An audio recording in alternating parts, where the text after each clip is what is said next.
Hi friends, welcome back to my channel. ಇವತ್ತಿನ ವಿಡಿಯೋದಲ್ಲಿ simple ಹಾಗೆ ತುಂಬಾ ಟೇಸ್ಟಿ ಹಾಗೂ ಸ್ಪೈಸಿ ಆಗಿರುವಂತಹ ಬೆಂಡೆಕಾಯಿ ಪಲ್ಯನ ಯಾವ ರೀತಿ ನಾನು ಮಾಡೋದು ಅಂತ ತೋರಿಸ್ಕೊಡ್ತೀನಿ.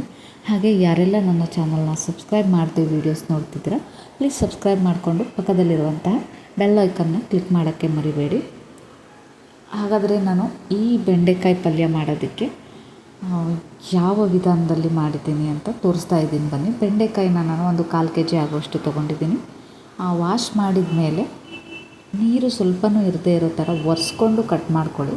ನೀರು ಇದ್ದರೆ ಚೆನ್ನಾಗಿ ಬರಲ್ಲ, ಲೋಳೆ ಲೋಳೆ ಥರ ಆಗಿಬಿಡುತ್ತೆ. ಅದಕ್ಕೋಸ್ಕರ ಇದಕ್ಕೆ ಮಸಾಲ ಏನೇನು ಅಂದರೆ 2 ಟೇಬಲ್ ಸ್ಪೂನ್ ಧನಿಯಾ ಕಾಳು, 1 ಟೇಬಲ್ ಸ್ಪೂನ್ ಜೀರಿಗೆ, ಖಾರಕ್ಕೆ ತಕ್ಕ ಹಾಗೆ ಬ್ಯಾಡಗಿ ಮೆಣಸಿನ್ಕಾಯಿನ ಸೇರಿಸ್ಕೊಳ್ಳಿ. ಇಷ್ಟನ್ನು ಚೆನ್ನಾಗಿ ಫ್ರೈ ಮಾಡ್ಕೊಳ್ಳಿ. ಅದಾದಮೇಲೆ ಆರಿದ ಮೇಲೆ ಇದನ್ನು ನೀವು ಗ್ರೈಂಡ್ ಮಾಡ್ಕೋಬೇಕು. ಡ್ರೈ ಗ್ರೈಂಡ್ ಮಾಡ್ಕೊಳ್ಳಿ. ತುಂಬ ನುಣ್ಣಗೆ ಗ್ರೈಂಡ್ ಮಾಡಬೇಕಂತೇನಿಲ್ಲ, ಇಷ್ಟು ತರ್ತರಿ ಆಗಿದ್ದರೆ ಸಾಕು. ನೆಕ್ಸ್ಟು ಸೇಮ್ ಕಡಾಯಿಗೆ ಎಣ್ಣೆನ ಹಾಕಿ ಸಾಸಿವೆ, ಜೀರಿಗೆ ಹಾಗೆ ಚಿಕ್ಕದಾಗಿ ಕಟ್ ಮಾಡಿಕೊಂಡಿರುವಂತಹ ಈರುಳ್ಳಿನ ಚೆನ್ನಾಗಿ ಫ್ರೈ ಮಾಡ್ಕೊಳ್ಳಿ. ಅದಕ್ಕೆ ಹುಳಿಗೆ 1 ಟೊಮೊಟೊನೂ ಕೂಡ ಆ್ಯಡ್ ಮಾಡ್ಕೊಳ್ಳಿ. ಇಷ್ಟನ್ನು ಫ್ರೈ ಆಗಿದ ಮೇಲೆ ಕಟ್ ಮಾಡಿ ಇಟ್ಕೊಂಡಿರುವಂಥ ಬೆಂಡೆಕಾಯಿನ ಇದಕ್ಕೆ ಹಾಕಿ ಚೆನ್ನಾಗಿ ಫ್ರೈ ಮಾಡ್ಕೊಳ್ಳಿ. ಇದಕ್ಕೆ ಒಂದು 10ರಿಂದ 20 ನಿಮಿಷ ಆದರೂ ಫ್ರೈ ಮಾಡ್ಕೋಬೇಕು. ಯಾಕಂದರೆ ಈ ಬಿಸಿಯಲ್ಲೇ ಬೆಂಡೆಕಾಯಿ ಬೆಂದಿರಬೇಕು. ಮಸಾಲ ಸೇರಿಸಿದ ಮೇಲೆ ಜಾಸ್ತಿ ಹೊತ್ತು ಬೇಯಿಸೋಕ್ಕೆ ಆಗಲ್ಲ. ಅದಕ್ಕೋಸ್ಕರ ರುಚಿಗೆ ತಕ್ಕಷ್ಟು ಉಪ್ಪನ್ನು ಆ್ಯಡ್ ಮಾಡ್ಕೊಳ್ಳಿ.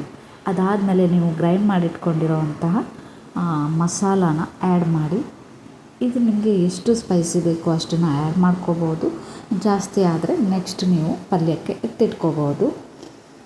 ಈ ರೀತಿ ಒಮ್ಮೆ ಟ್ರೈ ಮಾಡಿ ನೋಡಿ, ಚಪಾತಿಗೆ ತುಂಬಾ ಟೇಸ್ಟ್ ಕೊಡುತ್ತೆ. ರುಚಿಯಾದಂತಹ ಬೆಂಡೆಕಾಯಿ ಪಲ್ಯ ರೆಡಿ ಆಯಿತು ನೋಡಿ. ತುಂಬಾ ಈಸಿ ಹಾಗೆ ಬೇಗನೆ ಮಾಡುವಂಥದ್ದು. ಹಾಗೆ ನೀವು ನನ್ನ ಚಾನಲ್ನ ಹೊಸದಾಗಿ ನೋಡ್ತಾ ಇದ್ದರೆ ಪ್ಲೀಸ್ ಸಬ್ಸ್ಕ್ರೈಬ್ ಮಾಡಿಕೊಂಡು ಸಪೋರ್ಟ್ ಮಾಡಿ. ನನ್ನ ಯೂಟ್ಯೂಬ್ ಬಯೋದಲ್ಲಿ ಇನ್ಸ್ಟಾ ಹಾಗೂ ಫೇಸ್ಬುಕ್ ಲಿಂಕನ್ನು ಕೂಡ ಅಪ್ಲೋಡ್ ಮಾಡಿದ್ದೀನಿ. ಇಂಟ್ರೆಸ್ಟ್ ಇದ್ದರೆ ನೀವು ಅದರಲ್ಲೂ ಕೂಡ ಫಾಲೋ ಮಾಡ್ಕೋಬೋದು. ಇದೇ ರೀತಿ ಹೊಸ ರೆಸಿಪಿಯೊಂದಿಗೆ ಮತ್ತೆ ಬರ್ತೀನಿ. ಅಲ್ಲಿ ತನಕ keep watching my channel. Thank you.